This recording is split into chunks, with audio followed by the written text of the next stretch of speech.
get started. My name is Sean Trapp. I am the coordinator for the Upstate Coalition of Reason, and I am here with Bill Clute and Silverman. You hear me better now? Yes. Much better, okay. I got a signal in the back to raise the roof, not to raise the voice. Thank you all for coming out.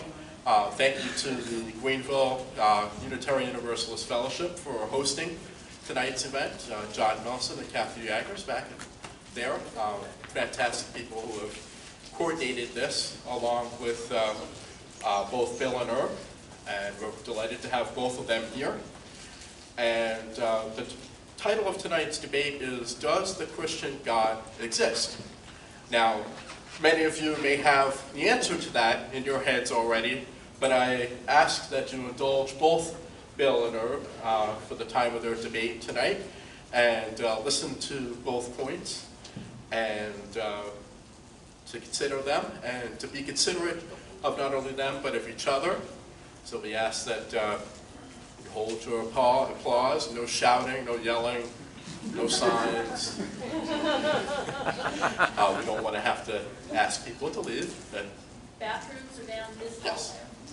Yes, please take notice of the exits as well, should you need a rise. There are exits over here to the left, to your right, and to the back. But yes, the restrooms are to the back and to the right, should you need to do that. It's very casual, come and go. As long as you don't cross up in front of here, then you're good to go, because we are recording this, courtesy of Tom Ledbetter, who has graciously offered his service to do so. And I'm going to go ahead and introduce both Bill and Herb, and then we'll go over the debate rules for tonight that both Bill and Herb have agreed to. It's Herb. Oh, sorry.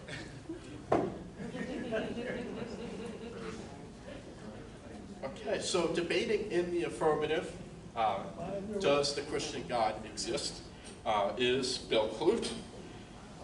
Bill is the chapter director of the Greenville chapter of Reasonable Faith, a nationwide group founded by William Lane Craig that aims to provide a reasonable Christian perspective on the most important issues concerning truth today.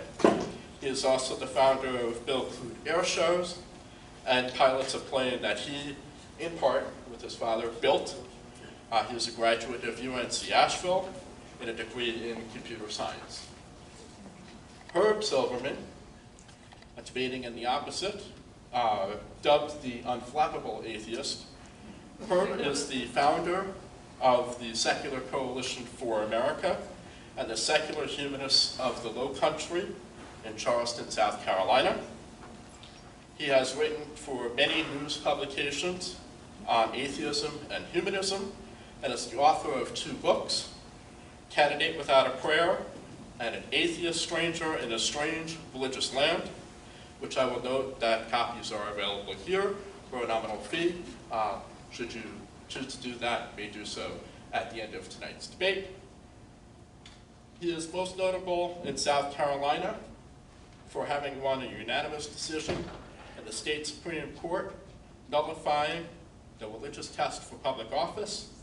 He holds a PhD in mathematics from Syracuse University and is the distinguished professor of mathematics at the College of Charleston.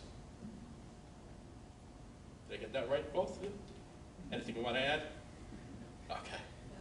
So the debate rules tonight, both participants will be making an opening statement. They will have 18 minutes for their opening statements. There will be a 10-minute opening statement rebuttal allowance for each person, should they choose to take it. Bill will be the first person to open. Herb will follow thereafter. Bill will be first in the 10-minute rebuttal, followed by Herb. There will be a debater rebuttal Q&A section after that. Bill and Herb will have a question and answer period. Each will have, for up to 20 minutes, that section will go on. They will be allowed to ask up to 3 questions of each other. The moderator, myself, will determine if a question is sufficiently covered and to move on to the next question. Herb will ask the first question of Bill. If we run out of time, both gentlemen will definitely get to ask an equal number of questions of the other person. There will be an allotment of 5 minutes each for closing statements. Herb will go last in the closing statements. There will be an audience Q&A time. I will emphasize that each person ask a short question and not make a long statement. Up to 30 seconds to ask your question. There will be a 2-minute response from whom the question is directed to, with an option of a 1-minute rebuttal from the opposite party. The length of the audience Q&A portion will be up to me.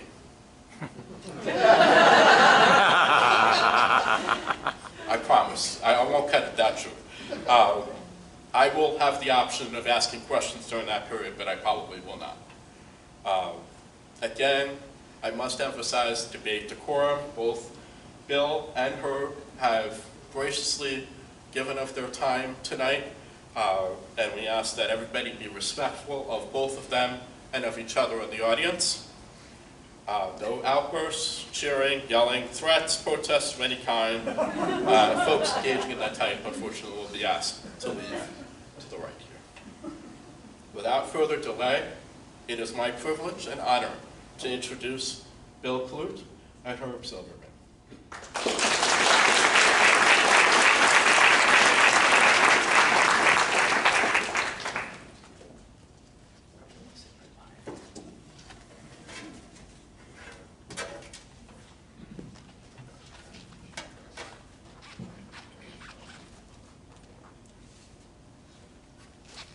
I'd like to thank the Piedmont Humanists, United Coalition of Reason, and the Unitarian Universalist Fellowship for organizing, hosting, and allowing me to be a part of this event.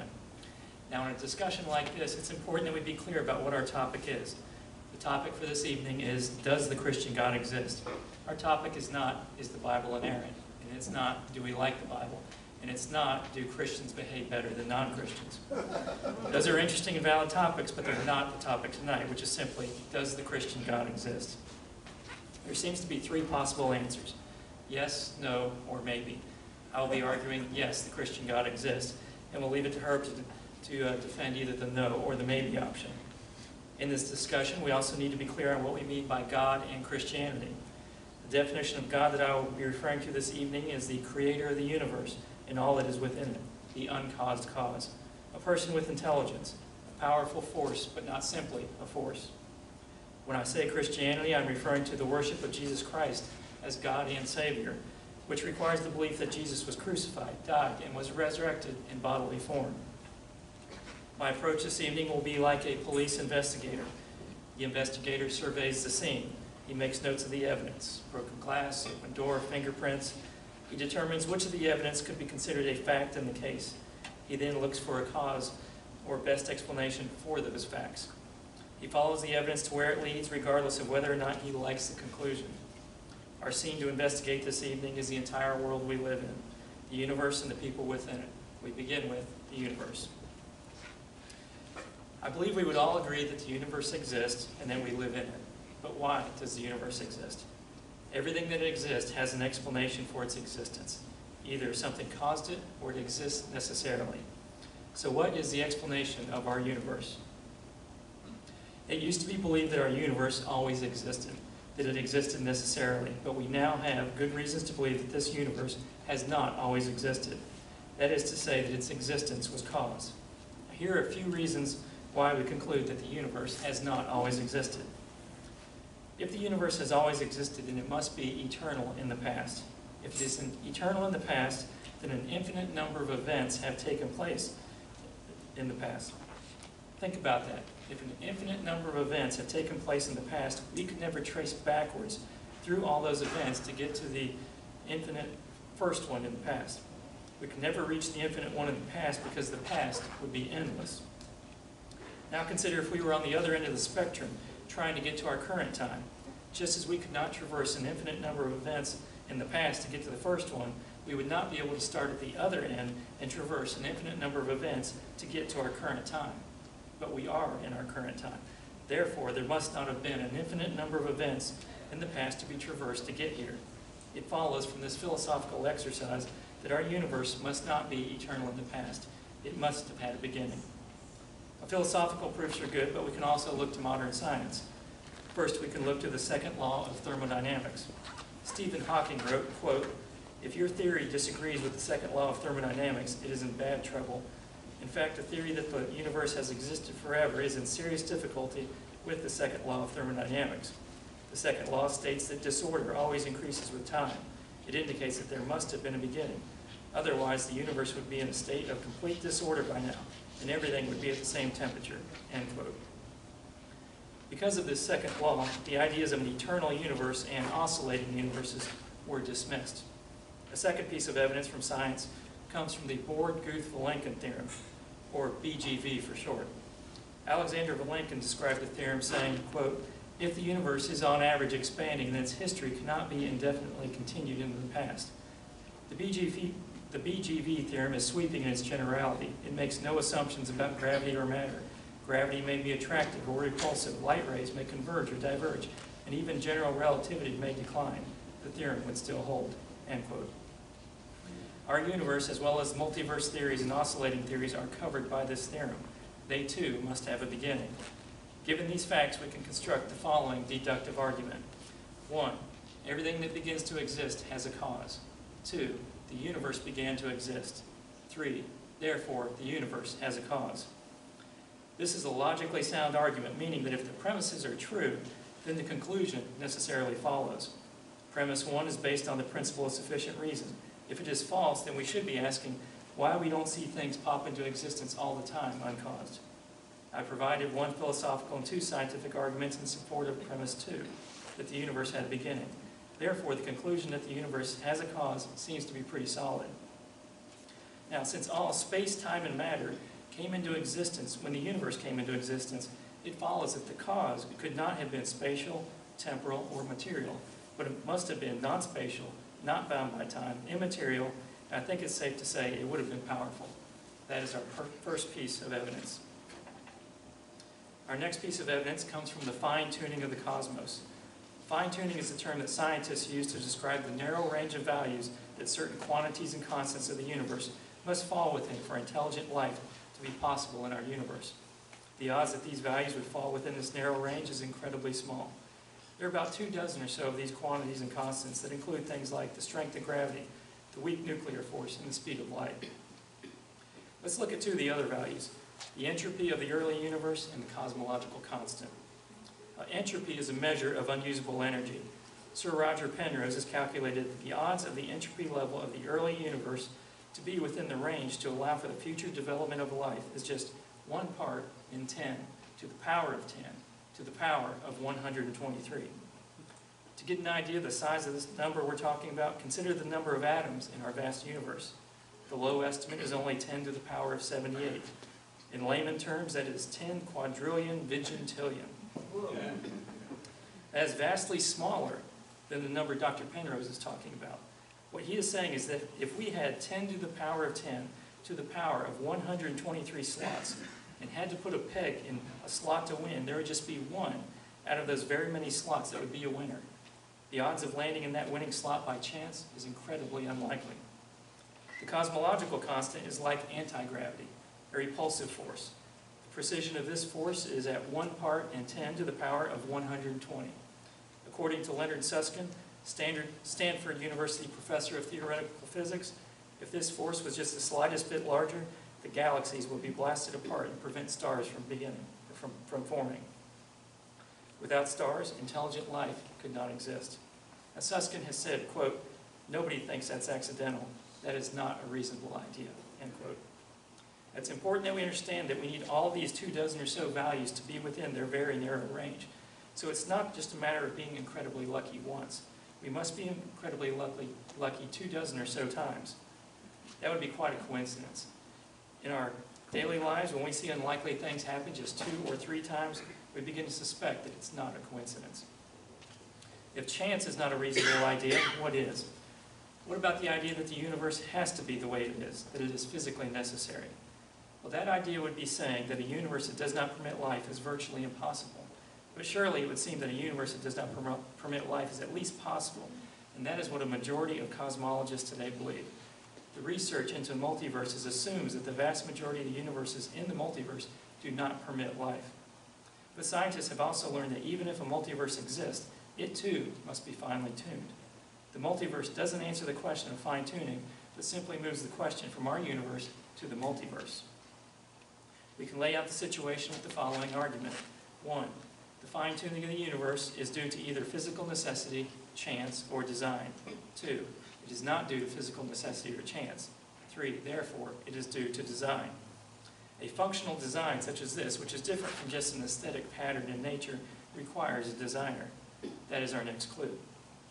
We now know that we are looking for a form of intelligence that is capable of designing and is also non-spatial, not bound by time, immaterial, and powerful.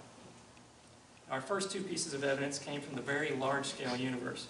Now let's look at the very small scale for our third one. One of the great discoveries of modern science has been the information encoded on the DNA molecule. This information has been compared to computer code and blueprints that provide details for cell production. While this has been one of the greatest discoveries, it has also brought about one of the greatest mysteries. Where did this information come from? Some believe that it came from the RNA molecule, but that just moves the question from DNA to RNA. Could this information be the result of evolution? Well, that would seem to be problematic. This information is needed for cell copying to take place. Evolution relies on the copying. Without this information, no copying can take place. No information, no copying. No copying, no evolution. A computer code can be represented as binary code, a string of ones and zeros. Flipping the values of any of the ones or zeros can cause a program to lose functionality or even all functionality. It is highly unlikely that these binary values could be randomly put together to create a functional program. Instead, it requires an intelligent being, a computer programmer, to put them in meaningful order. I see no reason why we shouldn't think the same about the information found in DNA, that it came from an intelligent being. It seems not only does the copying require information, but also requires something to translate the information, as well as the tools to carry out the instructions. It seems almost necessary that the cells were preloaded with information, a translator, and the necessary tools, and that would seem to require a designer. This provides us with an additional piece of evidence for a designer to go along with the cause of the universe that is also non-spatial, not bound by time, immaterial, and powerful. It's clear to our investigator that the evidence shows that our universe was no accident. We can also recognize that the traditional understanding of God is consistent with this cause. My previous arguments provided evidence for the existence of God, but that God isn't necessarily the Christian God. What separates Christianity from all other worldviews is the life and death of a first-century Jewish man named Jesus, who became known as the Christ. So my next piece of evidence is the origins of Christian belief. To understand this argument, we first must understand what was meant by resurrection and Messiah to the first-century Jews and pagans. Both the Jews and pagans agreed on what resurrection was. They were in agreement that resurrection referred to a return to bodily existence after death. For the most part, pagans didn't believe it was possible or even desired. Most Jews, except the Sadducees, believed it would happen, but not until the end times, when their kingdom is restored, and at that time, all the saints would be raised together. Resurrection wasn't a spirit life after death. A belief in spirit life after death was common in the first century amongst both Jews and pagans. New Testament scholar N.T. Wright has stated that resurrection was understood to be life after death. The second term we must understand is Messiah, which is the Jewish term for the Christ. The first century Jew was looking for the arrival of the Messiah. The Messiah would be one that would lead the Jews to victory over their oppressors and restore their kingdom to its previous glory. With those terms in place, let's look at some facts of early Christianity. The Roman historian Tacitus, writing in the early 2nd century, wrote that Christ was executed in Judea under the rule of Pontius Pilate, but his following had spread all the way to Rome by the time of Nero, around 60 AD. A Roman governor named Pliny, also writing in the early 2nd century, wrote that Christians would sing to Christ as if he was a god. The writings of the Jewish historian Josephus contain 2 references to Jesus. The authenticity of one of the references is very questionable, but the one I'm going to reference has little dispute. In this reference, from the late 1st century, he writes about James being the brother of Jesus, who is called the Christ. The 2nd century cynic Lucian wrote that Christ persuaded his followers to deny other gods and worship him. Now, these followers were Jews who knew that only God was to be worshipped. From these 4 non-Christian sources, we can know that in the 1st century Judea, a man named Jesus was executed under the rule of Pontius Pilate. He had a brother named James. He was called the Christ. People sang to him as if to a god. He taught that only he is to be worshipped. This belief about Jesus being the Christ and being treated as God had spread from Judea to Rome by the time of Nero, around 60 AD. Now that's some good information, but it leads us to some questions. Why would they be calling Jesus the Christ? And why would they sing to him as if to a god? They were expecting the Christ, or Messiah, to free them from their oppressors and restore the kingdom. But the Jews were still under the rule of the oppressors, and this Jesus had been executed by those same oppressors. According to their expectations of a Messiah, this Jesus would have been a total failure. There were other Messiah figures before and after the time of Jesus. When those Messiah figures failed and were executed, their followers didn't come away claiming he was still the Messiah. They either found another Messiah movement to follow or gave up on any idea of a Messiah. Why was this Jesus different? Now we have another ancient source we can go to. This is a very early Christian creed that predates all of the writings of the New Testament. New Testament scholars, both Christian and non-Christian, agree that this creed goes back to within 20 years of the crucifixion and possibly to within 2 years. The creed is referenced in 1 Corinthians 15 and speaks of Christ dying for our sins, being buried and raised, and then appearing to up to 500. Now a Messiah that was dead and stayed dead wouldn't keep a following, but a Messiah that was raised from the dead, a resurrected Messiah, would be one that defeated the ultimate weapon of the oppressors, death. The Jews knew that only God could raise a dead man, so this Jesus was vindicated by God, and his teachings were vindicated. He was called the Messiah because he taught he was the Messiah. He was worshipped as God because he taught that he is God. Resurrection for these early Christians went from being the minor teaching that it was in Judaism to their central message. Naturalistic explanations that are often suggested is that they hallucinated that they saw Jesus, or they made up the story, or maybe even stole the idea from pagan myths. None of these alternate explanations work. Hallucinations are personal experiences with no external reality. They aren't group experiences. The idea that they made it up doesn't work because if they wanted anyone to follow them, they would have made up a story that fit neatly in their previous beliefs. But this story wasn't close. Pagan myths don't work because there are no pagan myth parallels to the resurrection of Jesus. I don't have time during this speech to explain the details, but I'll be glad to address them during the Q&A period if anyone is interested. So the best explanation is that Jesus really was resurrected from the dead. The only prerequisite is that God exists. And I showed with my earlier arguments that it is most likely that he does.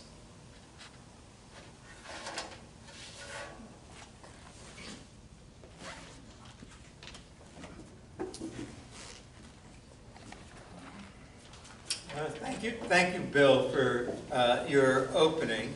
And now I'll give my opening.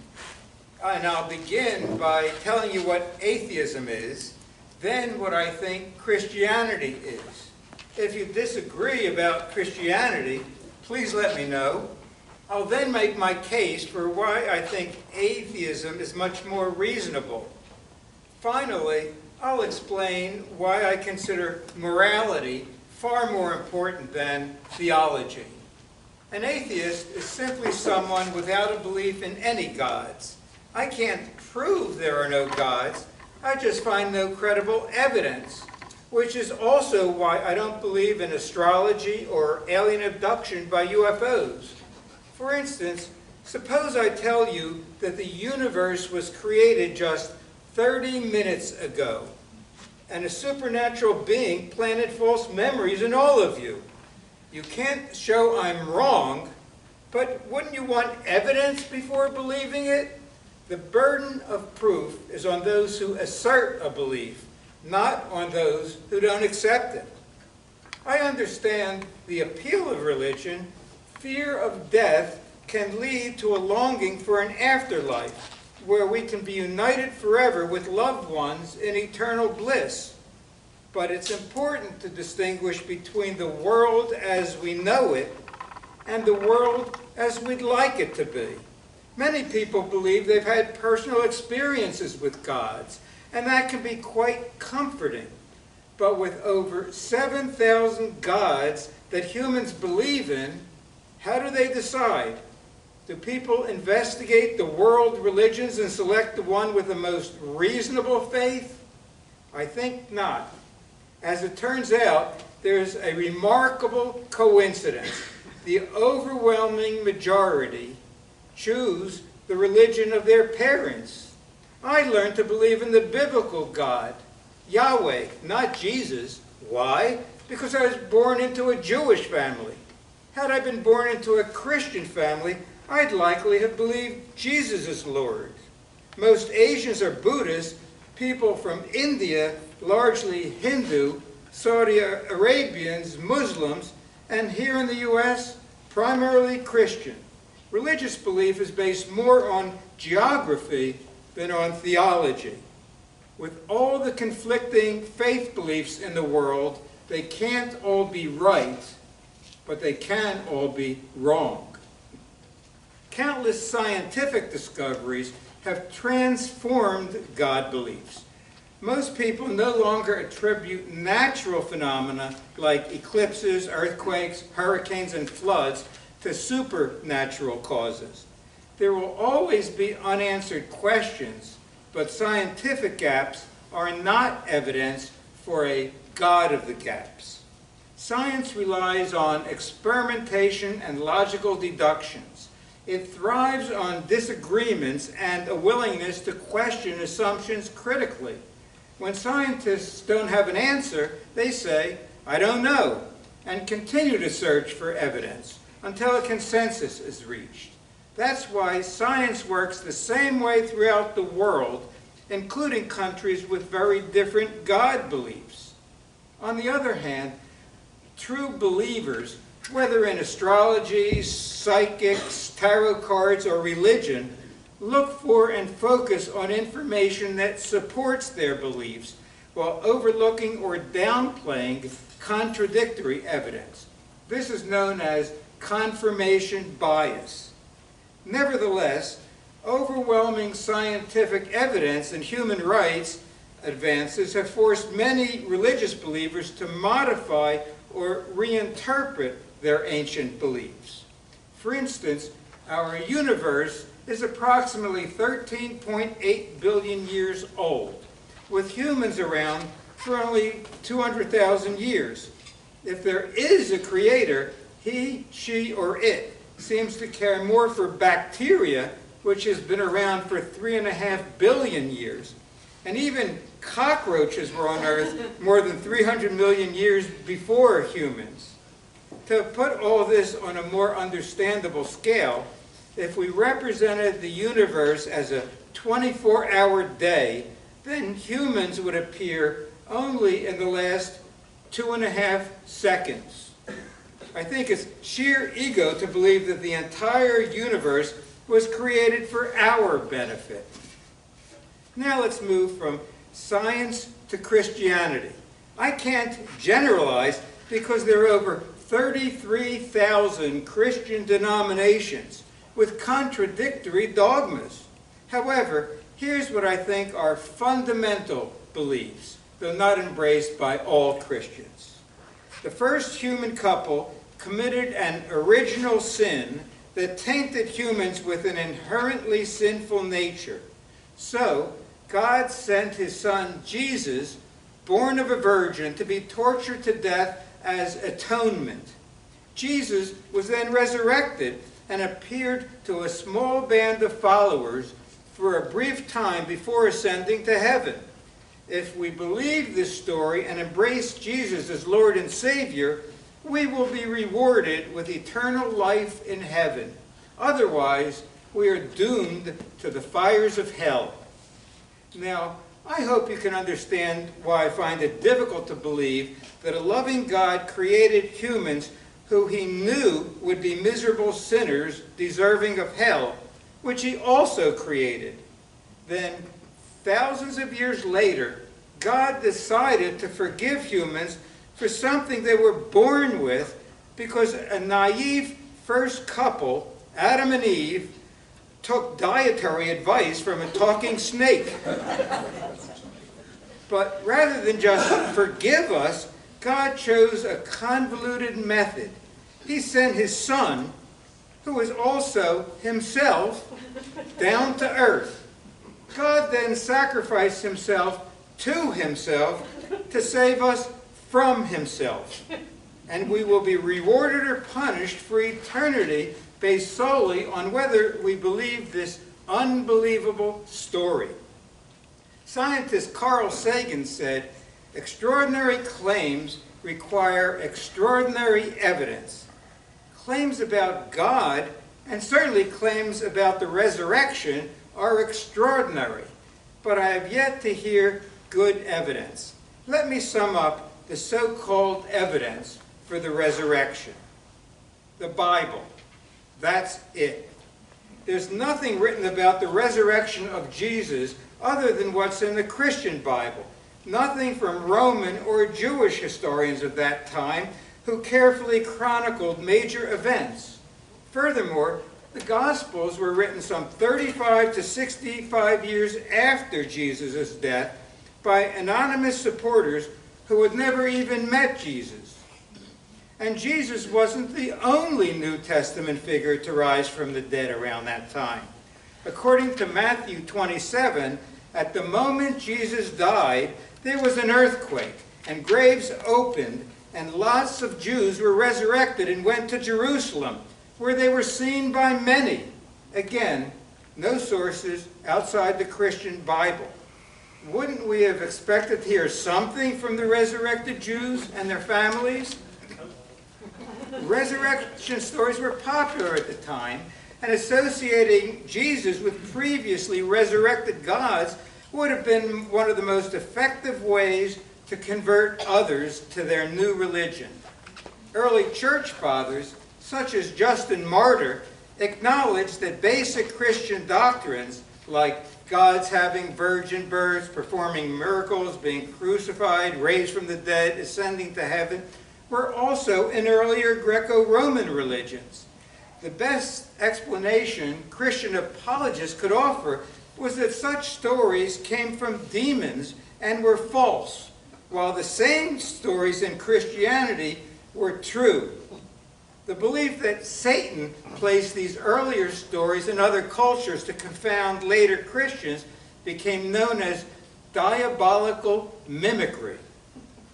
Now, I know that most Christians are skeptical of other religions, as am I, even skeptical of other kinds of Christians. For instance, how about this Christian resurrection story? After Jesus died, but before he went to heaven, Jesus stopped in the United States, in Missouri. The information was chiseled on gold plates in Egyptian hieroglyphics and buried in Palmyra, New York.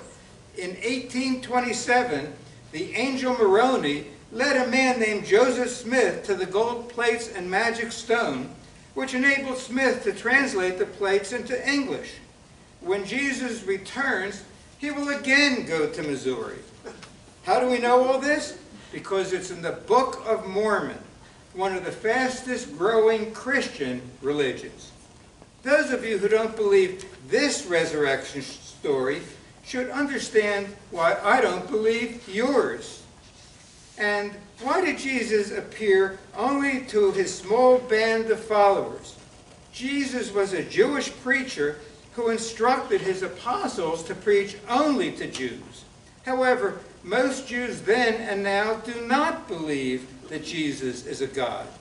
If belief in a resurrection is necessary for salvation, wouldn't the merciful God provide evidence to outsiders and skeptics? Without such evidence, it makes more sense not to believe. But perhaps evidence was not that important. Christianity began as a doomsday cult with emphasis on the end times. The Synoptic Gospels, Mark, Matthew, and Luke, all say that the current generation would not pass before Jesus returns. Well, it's been about 2,000 years, and something apparently went wrong. So, Christians began to realize that their story did not sound very credible. which is why they actively discouraged reason and doubt. For instance, John's Gospel, the last written, and after previous generations had passed away, says, "Blessed are those who have not seen, yet still believe." Martin Luther said, "Whoever wants to be a Christian should tear the eyes out of his reason." And in Romans 14, blind faith is a requirement. He who doubts is damned. Why is it so horrible to doubt? Because if people approached religion with the same kind of doubt and skepticism as scientists do in their work, there would be few believers. Here's what 3rd century Christian apologist Tertullian had to say about the resurrection. The Son of God died. Just because it is absurd, it is to be believed. And he was buried and rose again. It is certain because it is impossible. If that makes any sense to you, Bill, please explain later. And why hasn't one of the competing theories about gods produced a consensus?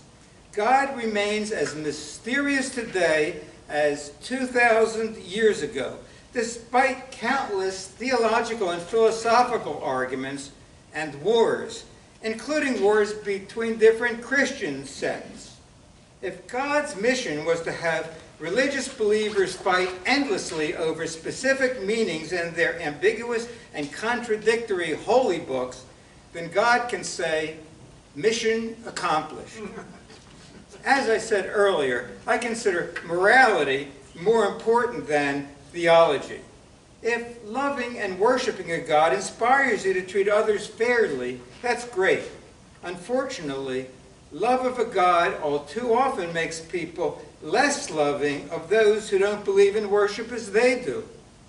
Some biblical morality is certainly worth keeping, like love your neighbor, don't murder, steal, or lie, but these practices predate Christianity and are necessary for survival of any culture, with or without religion. However, the Bible has also been quoted to justify slavery, misogyny, anti-Semitism, executing blasphemers and homosexuals, burning witches and heretics, and genocides. Churches on spiritual grounds have defended such practices. In science, we build from the wisdom of our ancestors, and science changes in light of new evidence, unlike those who subscribe to biblical inerrancy and believe nothing in the Bible is wrong. It just makes sense to discard some horrendous biblical views that were written in a pre-scientific era when democracy was non-existent and kings ruled by divine right. So, how do we make moral decisions? One criterion is to look at what has withstood the test of time in creating a livable society. As an atheist and secular humanist, I think ethical values are derived from human needs and interests and are tested and refined by experience. We are part of a natural world, the result of unguided evolutionary change. Our ancestors thrived because traits we call moral were beneficial for survival. Such favorable genes were passed to us over many generations. Natural selection could have provided us with a psychological makeup that favors cooperation, empathy, and the interests of the entire community, which is the essence of human morality. I think morality is partly learned and partly innate. We need ongoing discussions as we continue to revise and refine our views about how best to maximize happiness, minimize suffering, and promote human dignity. I don't think we should give credit to a deity for our accomplishments or blame satanic forces when we behave badly. We should take personal responsibility for our actions. We don't have to believe in a certain type of God or in any God to be kind and compassionate to our fellow human beings. Our deeds are more important than our creeds.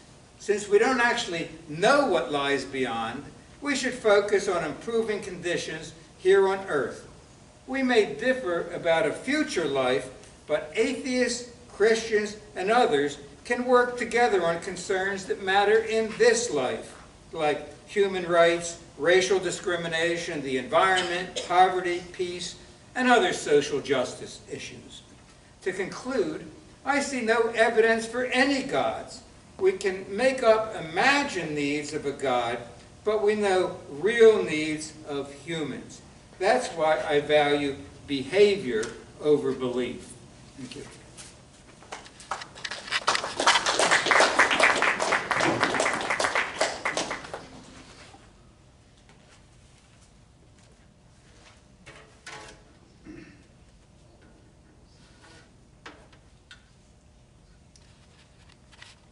In my opening speech, I laid out 4 lines of evidence: the origins of the universe, the fine-tuning of the cosmos, the origins of information, and the resurrection of Jesus. And Dr. Silverman had no response to most of these, except for the resurrection, and we'll look forward to his response to those others in his rebuttal. Regarding the resurrection, he made some comments about the Gospels and difficulties he has with those, but remember, I didn't use the Gospels in my argument for the resurrection. I didn't use the Bible at all. So even if the Bible had never been written, those facts that I put out there are still there and need an explanation. He made a comment about Justin Martyr, saying that, that Christianity borrowed from these pagan religions or pagan beliefs regarding resurrection. If you go on and read Justin Martyr, at the beginning, yes, he does say that the pagan beliefs did have virgin births, but he goes on later and says none of them had a resurrection. He says Jesus only appeared to a small band of followers. Remember the creed that I referred to? It said he appeared to 500, so that's more than a small band. Herb didn't really say if he's supporting the no or the maybe option to the last question yet. Hasn't really addressed the question yet, so let's look at some of the things he did say. He did say, quote, ethical values are derived from human needs and interests and are tested and refined by experience. There's a lot of disagreement on what is best for human needs and interests. At every election cycle, we hear every candidate declaring how they know what is best for people. If I may borrow a cliche from Dr. Silverman, they can't all be right, but they can all be wrong. Should we dismiss all ideas on ethical values because there is disagreement, as Herb would think we should do with religion? Of course not. That's not rational. What we should recognize is that there's an objective standard to measure these various theories against. And what I mean by this objective standard is that there are some actions that are morally right or wrong, regardless of anyone's subjective opinion. The rightness or wrongness of actions is based on how they measure up to the objective moral standard. If we are to test and refine by experience, we must have an objective moral standard to compare to. Without an objective moral standard, any talk of moral progress or what works well is meaningless. We would only be able to speak of moral change. An example of what I think we could agree is objectively wrong would be murder. We might argue about whether or not some action qualifies as murder versus a justified killing, but all agree that if it qualifies as murder, it is wrong. And I hope we could all agree that that is more than just an opinion.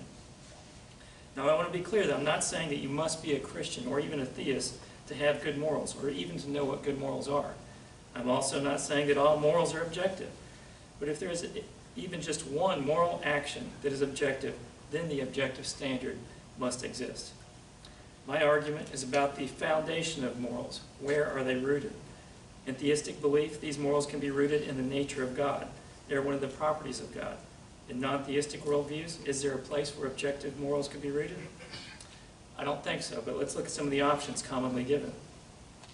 Some say that morals are rooted in evolution, but I believe this fails. When we look at the behavior of animals, we see many acts that they do that we find immoral for humans to do. Since evolution is an undirected process, it is certainly plausible that it could have taken various different paths and leave humans with a different view of morality, maybe leading us to behave like those animals. When different groups of people disagree on moral actions, we would only be able to conclude that their evolution has just gone down slightly different paths. Neither group could really say the other is wrong.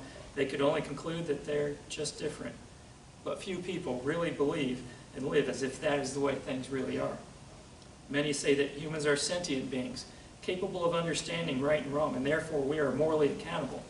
But that just shows we're capable of discovering the morals, not establishing them. Some have proposed a moral framework that is based on human well-being, and this can be objective because science can show objective facts about what contributes to and what hinders human well-being. We can all agree that human well-being is good, but why think it defines the good? They just arbitrarily posit it as the good, but why should human well-being define the good instead of the well-being of snakes, rats, or bacteria? Under an undirected evolutionary framework, it wasn't necessary that humans would even come into existence. So it's hard to imagine how the well-being of an unnecessary life form could define the good.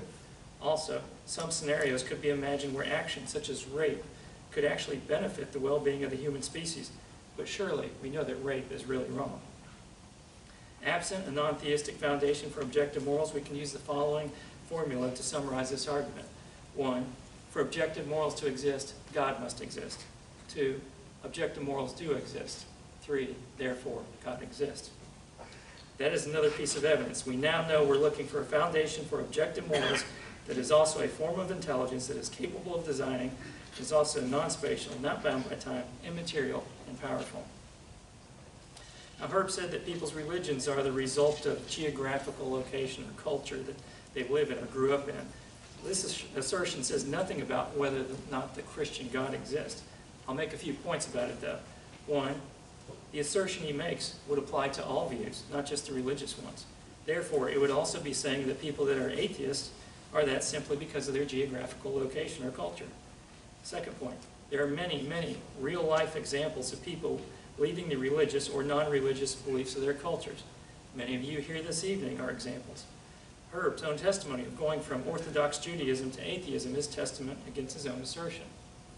Third point, if Herb intended this assertion to be an argument against the truth of Christianity, he's guilty of the genetic fallacy, which is the fallacy of drawing a conclusion about a claim based on the origins of the claim instead of the merits of the claim. Now, Herb argued that science has filled the gaps that were previously filled by God, also known as the God of the gaps. But remember, in my arguments, I didn't say, we don't know, therefore God's the best explanation. My conclusions are based on the evidence. The conclusion of God being the best explanation isn't based on what we don't know, but instead on what we do know. What about the assertion that with science we don't need a God? I find it interesting that some of the greatest scientists the world has ever known made some of the greatest discoveries did not see it that way. Isaac Newton's greatest work is known as the Principia. In the General Scholium, a sort of appendix to that work, Newton explains how he believes his discoveries are evidence for God. Now, before some dismiss Newton as being from far too long ago, before we had all the discoveries we have now, consider the following modern-time scientists. John Polkinghorne, physicist, discovered quarks, which make up protons and neutrons. He's a Christian, and now an Anglican priest. Francis Collins, head of the Human Genome Project, is a Christian. Francisco Ayala, one of the world's leading evolutionary biologists, is a Christian. George Ellis, one of the world's leading cosmologists, is a Christian. And let's not forget Greenville's own Charles Towns, one of the greatest scientists ever. We have a statue of him on Main Street. He came up with the laser, won the Nobel Prize, and was a Christian. These scientists don't see their discoveries as replacing God, but instead understanding how God did it. Now, Herb said that extraordinary claims require extraordinary evidence. That sounds like common sense, but it's actually flawed. 1, what qualifies extraordinary is very subjective. 2, this assertion makes any non-mundane claim impossible. A miraculous claim would require miraculous evidence, and that evidence would require miraculous evidence, and this would go on for infinity. Point number 3, it is necessary to not only consider the claim, but also the possibility of the evidence if the claim is false. For example, we could look at the moon landings as an example. Most would say that a man walking on the moon is an extraordinary event. I don't know if we have extraordinary evidence for it, but we do have a lot of evidence for it. What if man had never walked on the moon? How likely would it be that the evidence would exist then? If the alternate explanations for the evidence are more implausible than the claim, then the claim needs to be seriously considered. And fourth point, the claim that someone is alive does not require extraordinary evidence. The claim that someone's dead does not require extraordinary evidence. The claim of the resurrection only requires evidence that a person was alive, and then the person was dead, and the person's alive again. The evidence of him being alive the second time would be no difference than the evidence that he was alive the first time. Finally, Herb suggests that if we believe in Christianity, we should also accept Mormonism. Mormonism and Christianity do not agree on the nature of Christ or even God, so there's good reason I should be skeptical. Beyond that skepticism, though, we should look at the evidence. The core of Mormonism is the golden plates, but no one saw the plates except Joseph Smith. There are supposed witnesses, but if you read their testimony, you will find that they didn't see the plates, but they saw something that was covered on a table or in a box that they were told were the plates. No one actually saw the plates. Also, when some pages of the translation of the plates were lost, Smith was not able to go back and read the plates and reproduce those pages. There's good reason to be skeptical. It seems the arguments that I presented are still standing, and I don't believe Dr. Silverman has presented any reasons to doubt that the Christian God exists.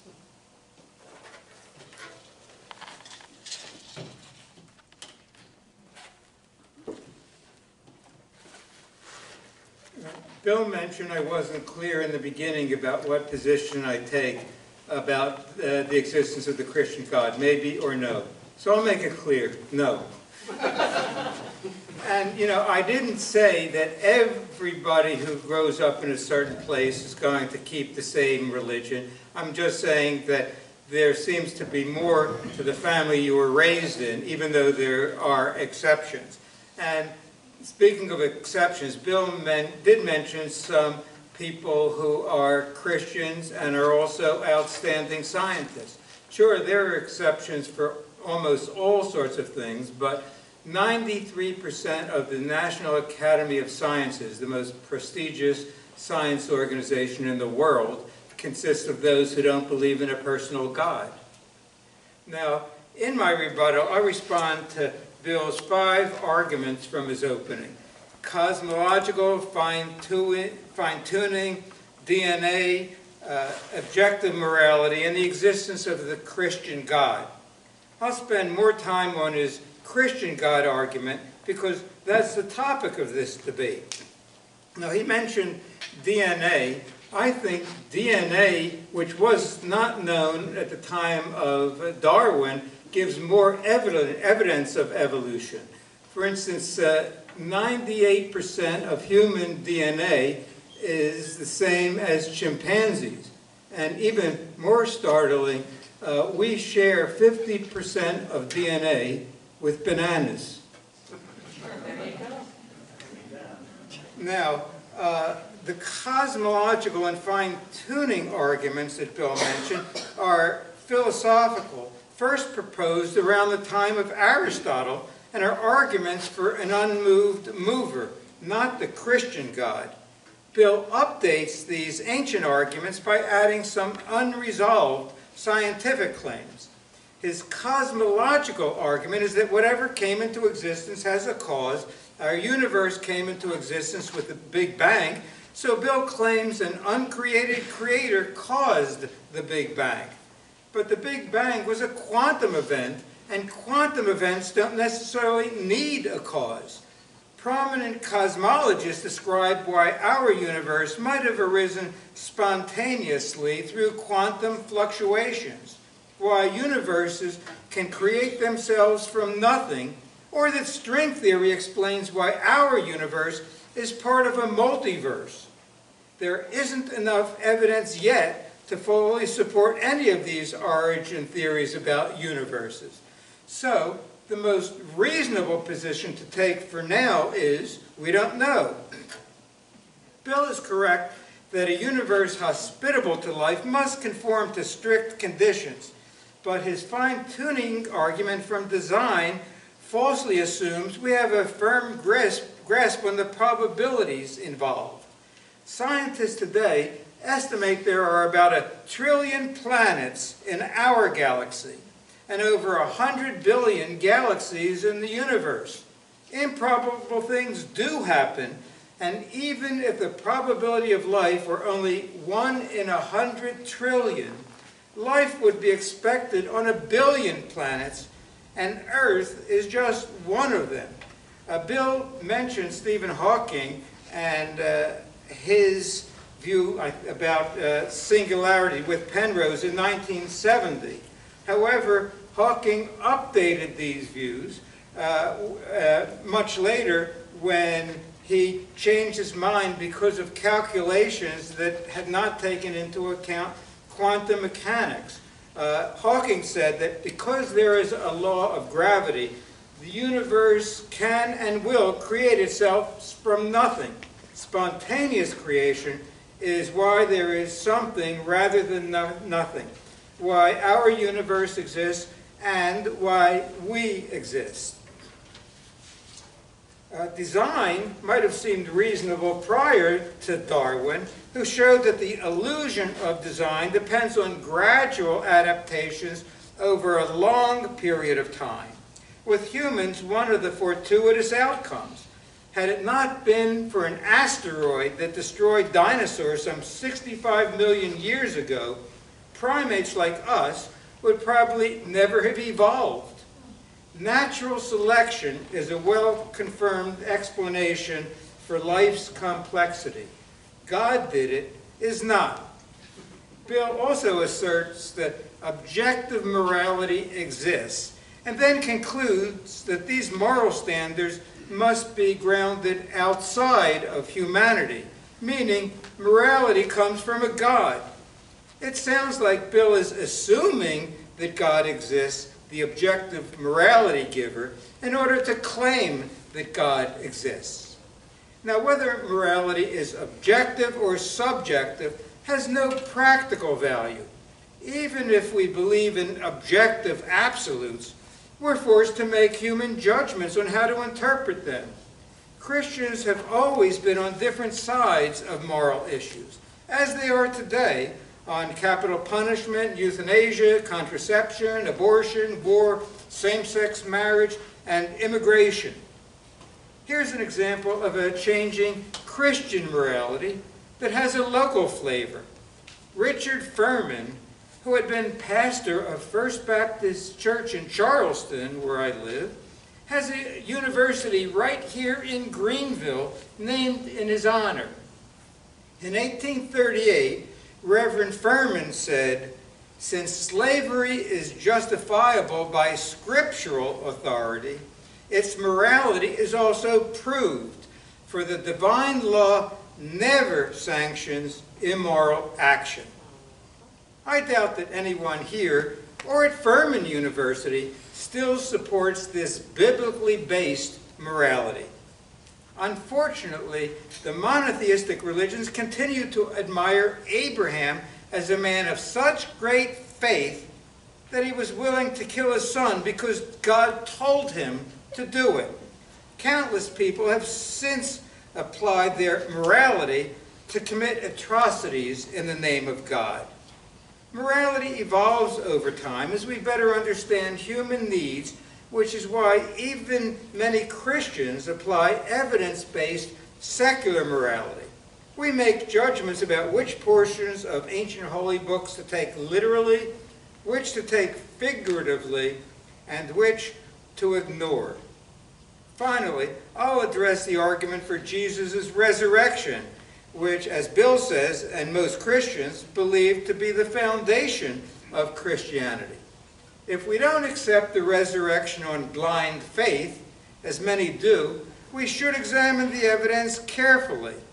Ideally, we'd like eyewitness testimony, as well as independent, consistent, unbiased sources. But the Christian Bible is not historically reliable.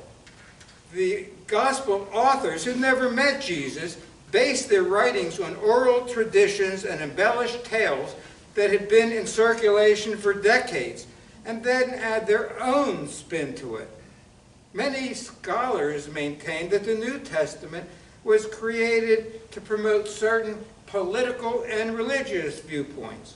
For instance, Elaine Pagels, professor of religion at Princeton University, showed how Orthodox Christians gained political advantages over Gnostic Christians by offering followers a resurrection that was physical, not merely spiritual. Bill claimed that Paul said that 500 people at once saw the resurrected Jesus. But Paul didn't mention who, where, when, or how he knew. Were they spiritual visions? Ancient people had no trouble believing in visions. In fact, in Galatians, Paul admits that he only saw Jesus in a vision. He wrote, "The gospel I preach is not of human origin. I received it by revelation." And according to Matthew 17, Moses and Elijah appeared to Jesus, James, and John. Was Moses resurrected, or was this also a vision? And what about all those resurrected Jews mentioned in Matthew 27 who left their graves, went to Jerusalem, and were seen by many? Sounds like another vision, or maybe just a made-up story. Bill's resurrection arguments are circular because he assumes the Christian Bible is historically accurate in order to authenticate the resurrection. But there are no sources outside the Christian Bible that even mention a resurrection of Jesus, which Roman writers would certainly have noted. And Bill did mention the Jewish historian Josephus, who referred to Jesus, the brother of James. Yet he said nothing about a resurrection. In fact, Josephus wrote more about John the Baptist than about Jesus. If belief in a resurrection is necessary for salvation, wouldn't the merciful God provide evidence to outsiders? Furthermore, the gospel stories disagree on essential details, including when Jesus was crucified, number of angels or people at an empty tomb, who first saw the tomb, who first saw Jesus after the resurrection, where he appeared, how many appearances. There's virtually not one detail of the crucifixion and resurrection narratives on which all four Gospels agree. Such unreliable stories would never hold up in a court of law. We'd expect such discrepancies from people writing down oral histories decades after Jesus' death. But would a perfect God inspire such a garbled account about what Christians believe to be the most important event in world history? The numerous contradictions should establish beyond reasonable doubt the fallible, purely human origins of resurrection stories. In conclusion, I accept historical references that Jesus lived and died, but I find no credible evidence for biblical and non-historical beliefs that Jesus died and lived again. Therefore, I can't accept the existence of a so-called Christian God.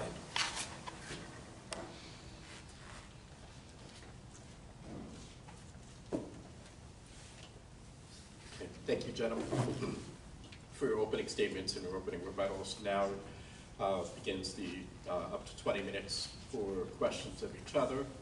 You may go ahead and proceed from there. Bill, you have the first. Okay.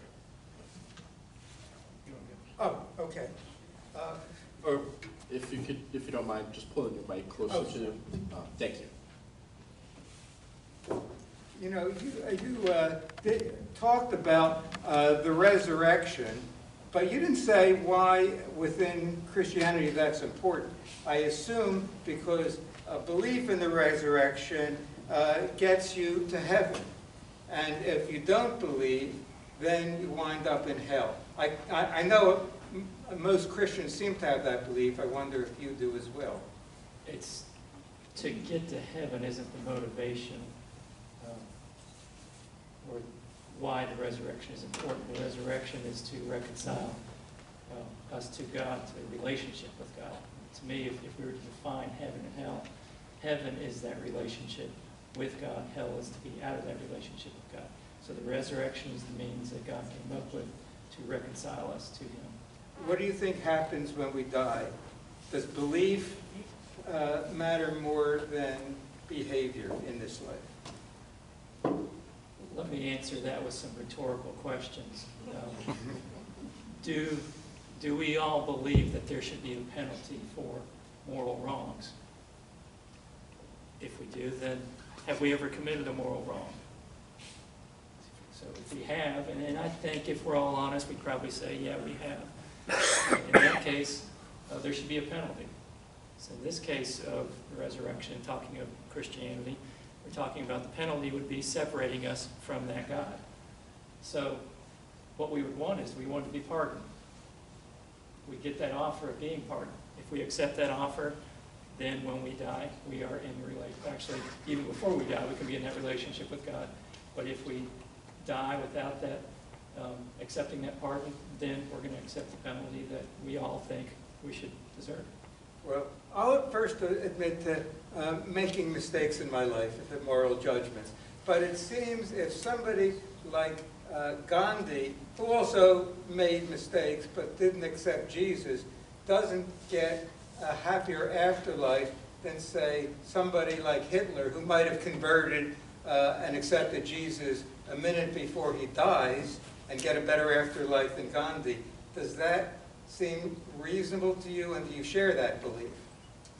Yes. Well, here's what I believe, that if we think of God, God's a perfect being. And as I said, heaven is the relationship with God. If we think of these scientific labs, these sterile scientific labs that you see the people, they got to put on the hoodies and everything, the booties, and you just got to be totally clean to go in there, or you're going to destroy whatever it is they're studying in there. That's how it is with God. Nothing dirty can enter the relationship with God. Nothing sinful can enter in your relationship with God. So when we ask about Gandhi, Hitler, whoever, if they have any sin in them, they're not eligible, they're not worthy to get in it. They're going to destroy the relationship. So none of us deserve to be in a relationship with God.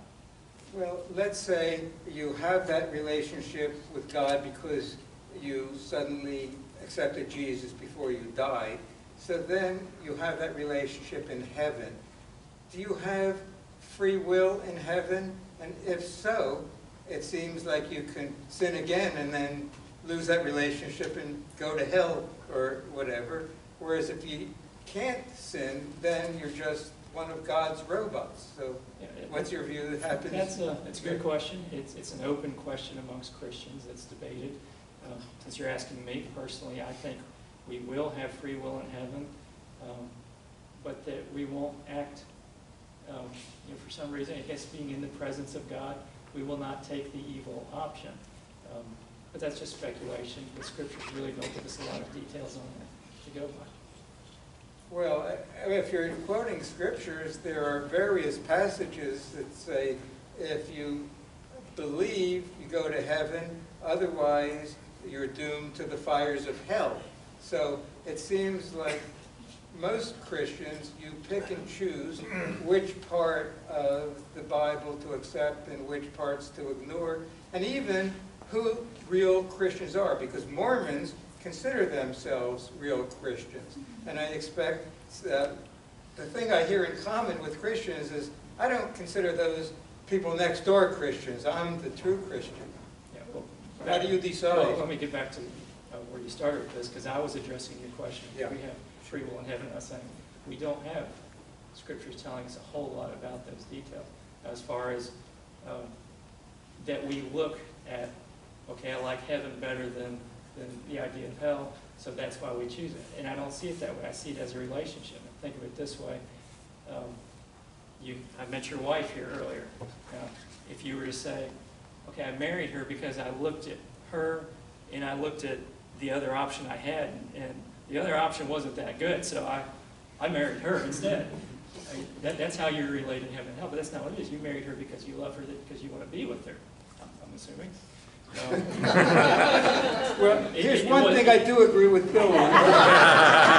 You weren't weighing out the options and saying, well, yeah, I'd better marry this one because I'm not going to get any better chances than this one. And that's the way you seem to be presenting heaven and hell. And that's not the way it is for Christians. We become Christians because we love God, because we want to be in that relationship with Him. But does behavior here matter? Can you still love God and still behave horribly and maybe even kill people because you heard the voice of God telling you to kill that infidel? as has happened. We are all humans and we are all failing. And But is that a failure, or maybe this is showing love of God and God would appreciate the fact that you killed in his name? no, I think that would be a misunderstanding. Well, there are a lot of Christians, like in the Crusades and afterwards, that had that misunderstanding. So I think based on what I said earlier, what we learned about human rights and all, that a lot of Christians have changed and accepted more of a secular morality rather than a biblically based morality that does talk about killing the infidel. I would disagree. I would think it's gone just as much the other way. You mentioned, I can quote if you'd like. I believe you mentioned slavery in Yes. your speech about how there were preachers that used Scripture to support the use, and at the same time there was people using Scripture to stop slavery. Well, I even said that Christians have been on all sides of just about any issue, and I know I could, you know Scripture better than me, I assume, but I can give scriptural arguments on position A or position not A, which is part of the problem to me. If a loving God wanted people to accept the Scripture that you accept, it seems he would have made it unambiguous and given evidence for well-meaning seekers to wind up being believers. I think I try to be rational, I look for evidence, as do most atheists, and we just find no evidence for Jesus' resurrection, which is at the heart of it, other than what's in the Christian Bible. Well, I think I did present evidence tonight, and I didn't use the Bible. Well, you mentioned Paul, and that's part of the Christian Bible too. It's not the gospel. I mentioned a creed that Paul included. Paul did not create that creed. The scholars, Christian and non-Christian, accept that creed as being they call it pre-Pauline. It existed before him. It existed before the New Testament. Do you know the names of these non-Christian scholars? Yes. In fact, I'll give them to you. Okay, well, that could be later. That might Well, be I'll just getting in name the weeds. Gerd Muellerman, Robert Funk. Those are two of them. And what did they experience Jesus' resurrection, or did they just say this is part of a creed? What I had said was they accepted this creed was early, very early, possibly within 2 years of the crucifixion, and that is pre-New Testament. So you're saying that they accepted that there was a resurrection because other people Obviously, if said they there accepted was. it, they wouldn't be non-Christian scholars, they would be Christian scholars then. So, okay, so there's, why do you think then there aren't more Christians? Like this, it says in the Gospels that this was preaching to the Jews, but it seemed that Jesus was only interested in bringing the Jews into a certain belief, and he didn't much care about the non-Jews. And I could give you quotes on Well, that. yeah, I know which quotes you're referring to. But yeah, I think it's Jesus was coming to the Jews first, and then they were given a task of going out, which is what the disciples, the apostles, did after his death. Well, I started asking you a question. I think you should be asking me. Okay. And you brought up one that I was planning on asking. You've said there's no evidence. Give us an example of what you would accept as evidence. Of a resurrection, or of Jesus' resurrection? Let's just start with simpler. Give us an example of what you would accept as evidence for God. Well, I would primarily go for whatever science can find. There are different levels. When I say absolutely no, for the Christian God, I have no belief in that. I would believe more in a deistic God, just as some of the founders in this country during the Enlightenment, before they knew about evolution and the Big Bang, that how did this all start? And they believed that there was some creator who created the universe and set the natural laws in motion, and then retired as deity emeritus. That kind of God would make more sense. And if there were any kind of evidence for it, I would accept it, but I just see no evidence, scientific or otherwise, for any gods, and especially the Christian God, because it's based on what I consider a story for which there's no basis. I'd put it in the same category as Zeus or other mythical gods. So you told us what kind of God you would believe. You didn't answer the question, though. What kind of evidence would you accept for that God?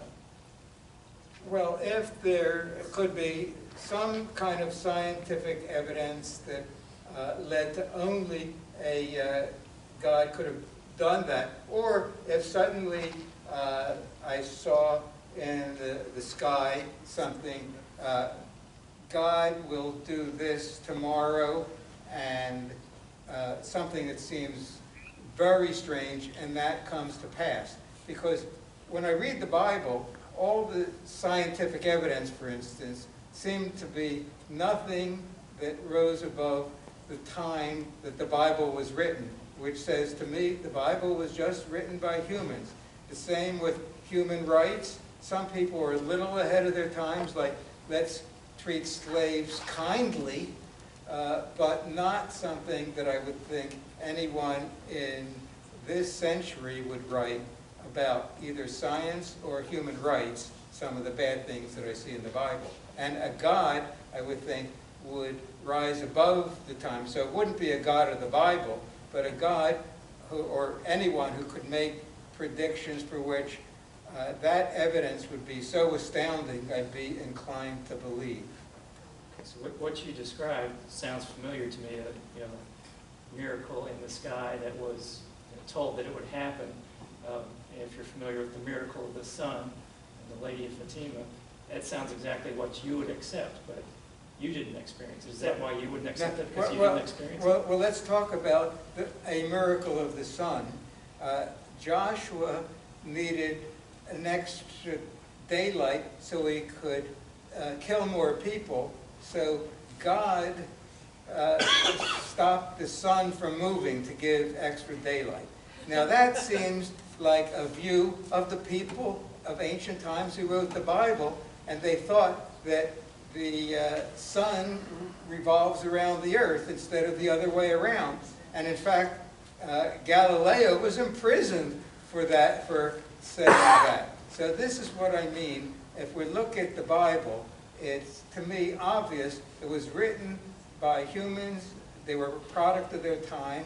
And when we look at the science of the sun, or that we have a flat earth with four corners and various other scientific contradictions, I find it hard to accept that this is the word of a supernatural being, and I might add, as by definition, a super scientist as well.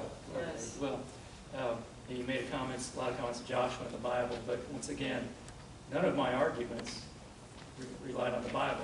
I mean, I could make every argument whether the Bible was ever written or not, all the arguments I did. And it seems that there is a miracle out there that seems to fit the type of miracle you would accept. It's a Catholic miracle. I'm not Catholic, but I know it's one that they hold dear. And the only thing is you didn't personally experience it.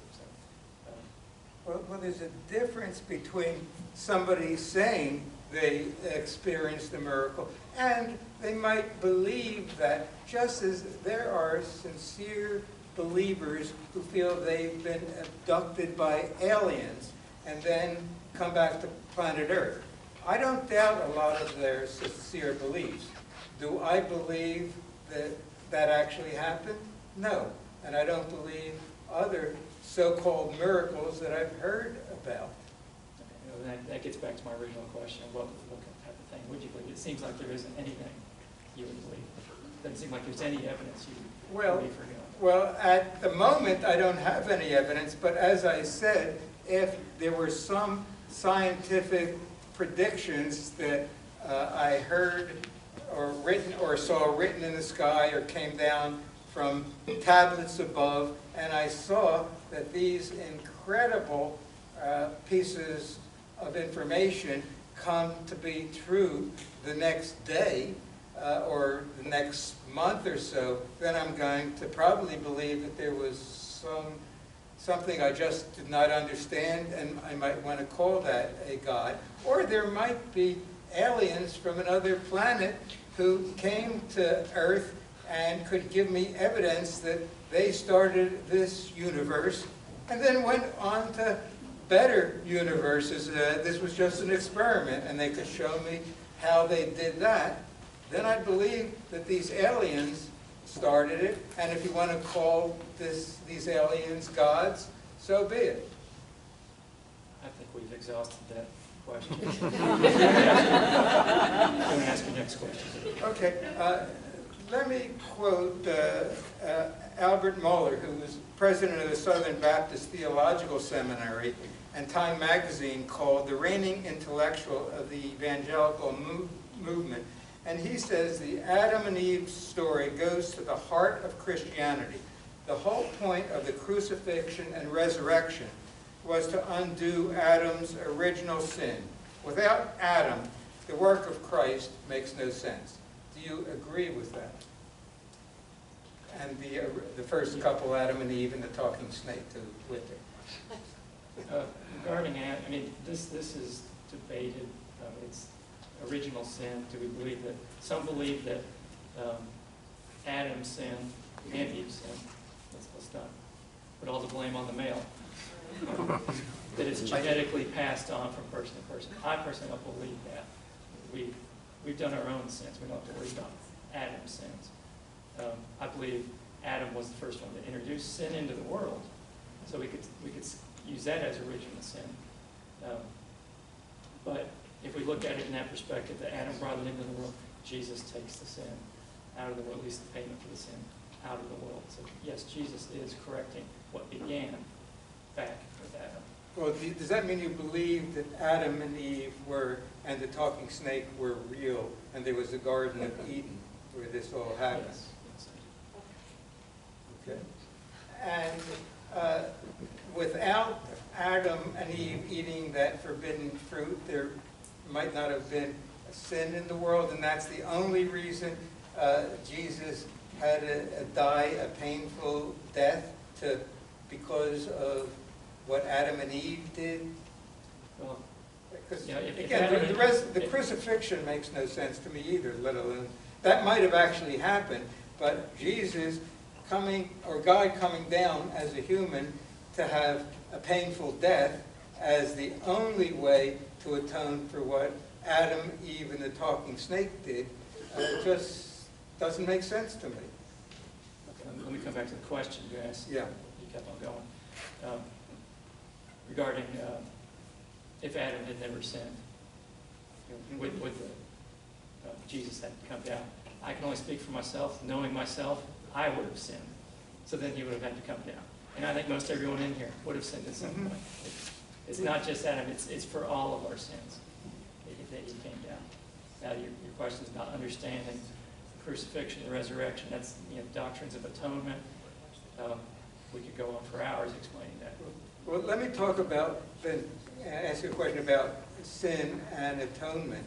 What happened to me once, I got in it might have been a debate or some public appearance, and somebody wrote a nasty letter about me in our local paper.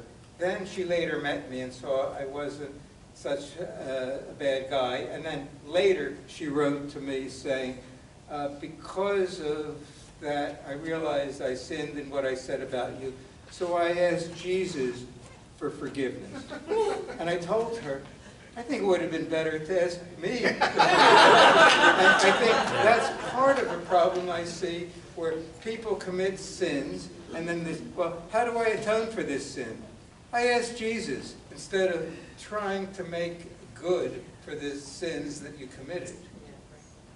I don't disagree that we should go to the people we've sinned against, but I don't dismiss that person's asking Jesus for forgiveness as well, because ultimately God owns all life. He's the origins of good and bad, so we owe everything to him. Or, I forget whose turn it is for the I question. think I've got one more question. Gentlemen, that is 20 minutes, but Bill, did you have questions that you would Yeah, like to ask? let me ask one more. We'll just get a quick answer on it. Would it be correct to say that you behave the way you do because you believe it is the way people ought to behave? Yeah, I think of myself as trying to be good without any God belief. I don't feel the need to fear God as we're supposed to do in order to get rewards afterward. I don't see Jesus or God as a particular role model when I read the Bible. And let me ask that back of you. How would your behavior toward other people change if you were to no longer believe in a God? I thought this is a discussion, so you're asking about my moral behavior. Let me continue mine, but Sure. I will answer your question, Okay, because I did want to answer. Okay. But you're saying that what you believe about the way people ought to behave Yeah. does influence how you behave. Yes. Okay, so when you say you think behavior is more important than belief, but really you're saying your belief about how people should behave is more important than how other people believe. Well, what I'm saying is we've learned over centuries what has worked well, what hasn't worked well. That certainly murder is wrong, killing babies is wrong, even though it's justified in the Bible. But, there's certain kinds of behavior, and we should, even some biblical behavior, do unto others as you would have them do unto you. I agree with that, as well as parts of other holy books and mostly non-holy books. Okay, but still, your belief is influencing your behavior, whereas you were saying your behavior is more important than belief, implying that other people's behavior I is actually meant influenced belief in Jesus. Right. So you're just saying that behavior as you believe is more important than behavior as other people believe. Or what we've learned through evidence over centuries about what works well in a livable society and what doesn't. And wars don't work well. Negotiating, looking for win-win situations. But again, would you change if you stopped believing? Yeah, would I behave differently Yeah. if I didn't believe Christianity? Remember in my objective moral argument, I said that I wasn't arguing that you had to be a Christian to understand objective morals or even a theist. So if I stopped believing, then I think I would still, as a human, I'd still recognize the objective moral standard that's out there. Now if you were to come back and say, oh, well, I'm talking about there is no God, not just that I believe there's no God, but there is no God, then I'd have to consider the idea that, there is no objective morality. Culture shapes what's right and wrong, and I really can't answer how I would behave then because I'd have to see how culture would shape it. Since we don't live in a world with no God, I can't answer that. Well, yes, we do, but that's aside the point. No, but you focus on morals being objective, and to me, whether it's objective or subjective doesn't make a difference unless we know what the morals should be. It sounds like you're saying there's some kind of objective morals, but you don't know what it is. And you don't even get those morals from the Bible because Christians disagree. So to me, it's how you act in a moral way.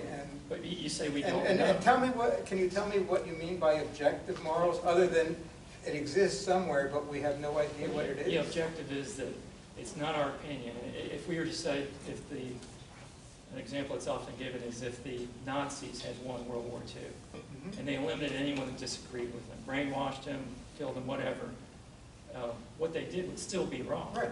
Even though I would agree even with though that, there's no one left. especially being a Jew. Yeah. The objective is that it's beyond human opinion. It's just not that people thought this or whatever. You said we don't know what they are, but we do. I mentioned murder, and I'm sure you would say murder is wrong. Would you think that later on people might change and murder would be actually right? No, well, see, my personal views are certain things are always wrong, but they're always on the margins. Like, what about gay marriage, for instance? I expect we disagree on that. Is that immoral, in your opinion? I would say, well, marriage has a definition. Yeah, that whole discussion was about a redefinition. And I would say homosexual lifestyle is wrong. I would base that on the Bible. I wouldn't base that on. Yeah. Well, actually, I could base it on. Remember in my objective moral argument, I gave the example that some people try to make objective morals based on human needs and what's best for a human flourishing human needs. And I think an argument could be made that homosexuality is a hindrance to human needs. You know, that I could do it. Yeah. And well, we would certainly differ on that and your biblical view. And in terms of the Bible, you say marriage is between a man and a woman. I find biblical passages where marriage is between a man and 700 women, as was the case with Solomon, whose brain wasn't necessarily his most important part.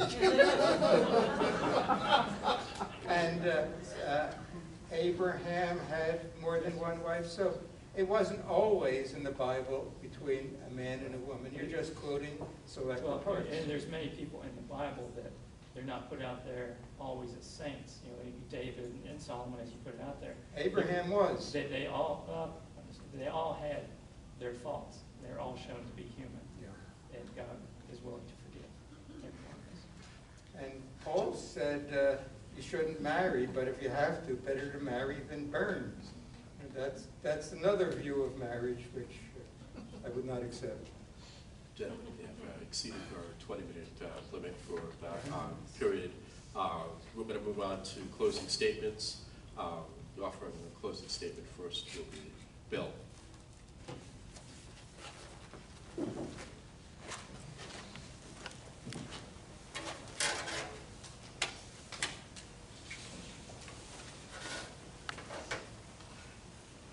Let me start off by saying if you're interested in learning more about Christian apologetics, then consider joining us at the monthly Reasonable Faith Greenville meetings. Just contact me afterwards for more information. Now let's review the arguments I presented to see if they still stand.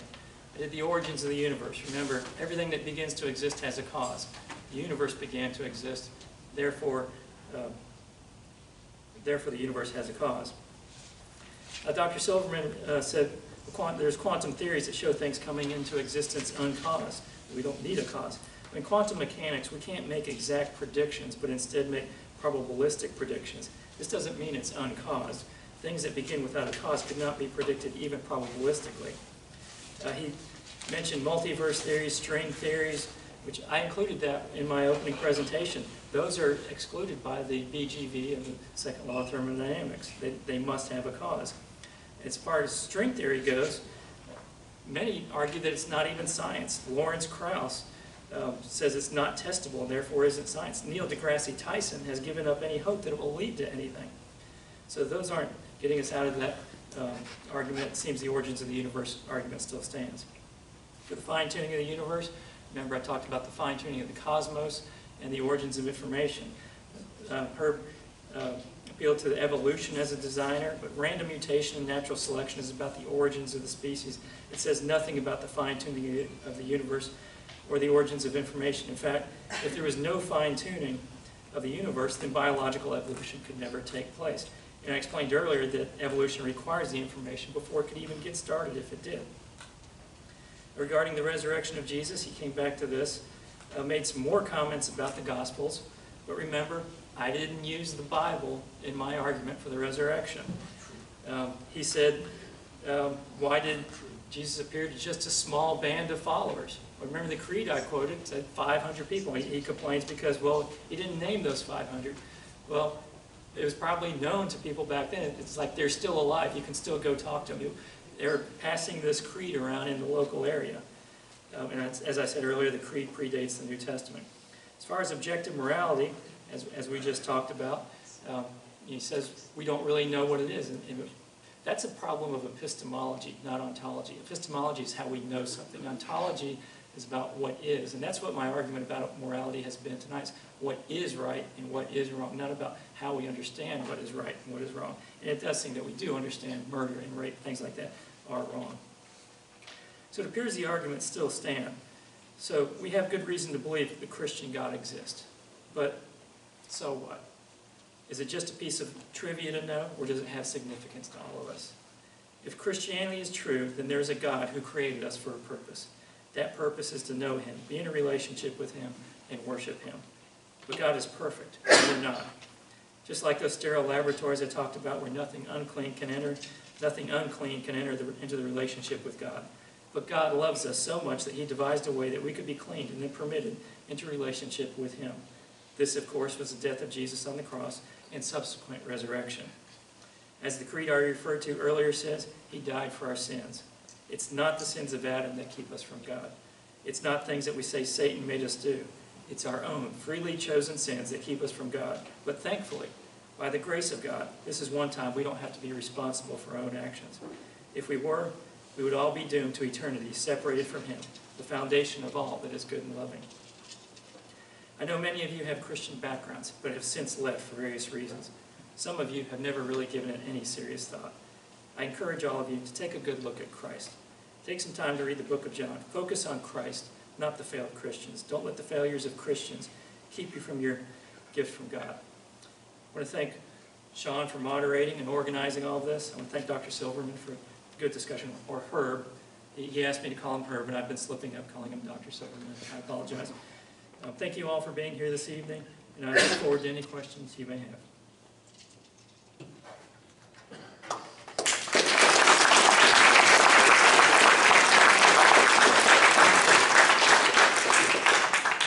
And thanks to you both. Yeah.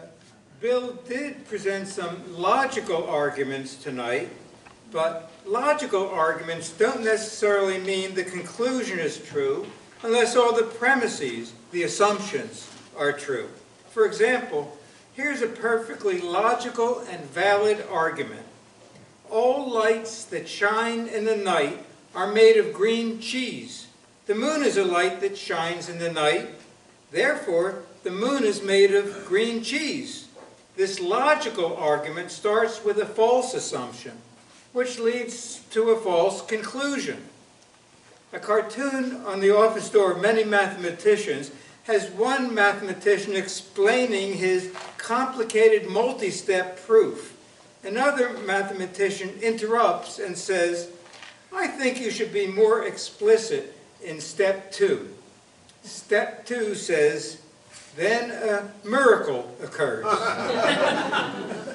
In Bill's arguments for the Christian God, he was not explicit enough in his various versions of step 2. Though Bill and I disagree on many issues, I found tonight that he's a really nice guy. So, if at some point I unintentionally offended Bill, I hope he'll forgive me. Here's what Bill would not say to me. "The only way I can possibly forgive you, Herb, is if you were to take one of my lovely daughters out there and kill her." Of course, this scenario is ludicrous, but it sounds to me a lot like the essence of Christianity, where a prerequisite for a Father God to forgive humans who unintentionally offended him is for humans to kill his son. Does that sound like a role model for a loving father? My purpose here is not to convert you to atheism. Each of us must find a path that enables us to live healthy and productive lives while helping our fellow human beings. My purpose is to encourage you to think critically.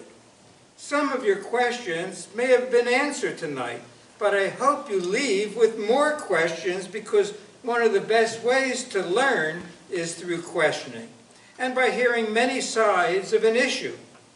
Please continue to read and study the Bible. It is an important part of Western culture, whether or not you believe in God. But also read biblical criticism. With this in mind, permit me to put on my professor hat and give you your homework assignment. And that's to read the following 10 books. You don't have to read them all this week. A Demon-Haunted World by Carl Sagan. Why People Believe Weird Things. Michael Shermer. Who Wrote the Bible? Richard Friedman. Who Wrote the New Testament? Burton Mack. The History of God. Karen Armstrong. Why I Am Not a Christian. Bertrand Russell. The God Delusion. Richard Dawkins. God Is Not Great. Christopher Hitchens. And to round out my top 10, I admit to not being objective because I include my 2 books, which you are fond over there, Candidate Without a Prayer and An Atheist Stranger in a Strange Religious Land. I have copies of this list of 10 books for those interested, and you can also contact me at my website, herbsilverman.com. Finally, I'd like to thank all of you Christians here, especially Bill, for ignoring the words of the Apostle Paul in 2 Corinthians 6:14. The passage says, "Believers must not commune with unbelievers. What fellowship hath righteousness with unrighteousness? Light with darkness? Believers with infidels?" And this infidel thanks you all for your attention and interest in this important topic. Thank you.